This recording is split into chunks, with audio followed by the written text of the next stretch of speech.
Nifty daily time ফ্রেমে একটা down ট্রেন্ডে ফর্ম করছিল। বেশ ভালোভাবে ডাউন ট্রেন্ডে আসছিল নিফটি। আসার পরে এইখান থেকে কিন্তু একটা ভালো পুলব্যাক নেয়, এবং যেটা আমার ডাউন ট্রেন্ডের ইম্পালসের মোর দ্যান 61.8% রিট্রেস করে যায়। তো এই গ্যাপটাকে ফিল করার জন্য আমি অবভিয়াসলি টেলিগ্রামে একটা পোস্ট করেছিলাম, ড্র করে, যে নিফটি কিন্তু ডাউন ট্রেন্ড যে ফর্ম করছিল, যে কন্টিনিউ করছিল ডাউন ট্রেন্ডটাকে, সেটা কিন্তু এখন আর ডাউন ট্রেন্ড করার কন্টিনিউ পজিশনে নেই। এই কারেকশন এসে কিন্তু আপসাইডে ট্রেন্ড রিভার্স নেওয়ার টেন্ডেন্সিতে রয়েছে।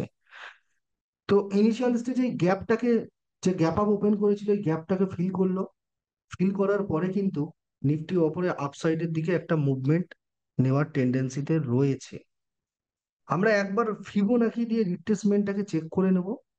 জাস্ট ফিবো মেরে এখানে দেখুন, ফিভোতে কিন্তু অলমোস্ট 38% রিট্রেস করেছে। আমরা 50 এবং কি 61.8% অব্দিও এটাকে রিট্রেসমেন্ট দেখতে পারি। যদি মোর দ্যান 61 হয়ে যায়, তাহলে কিন্তু এখানে ডবল বটম ক্রিয়েট করার একটা টেন্ডেন্সি থাকবে। আদারওয়াইজ কিন্তু এখান থেকে পুলব্যাক নিলেও আপসাইডে ট্রেন্ড রিভার্স করবে।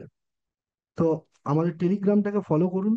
আমরা কিন্তু এখানে যে আপডেটগুলো দিচ্ছি, হয়তো খুব কম আপডেট, বাট যেগুলো আপডেটগুলো দেওয়া হচ্ছে সেগুলো কিন্তু খুব কার্যকরিতা রয়েছে আপডেটগুলোর মধ্যে।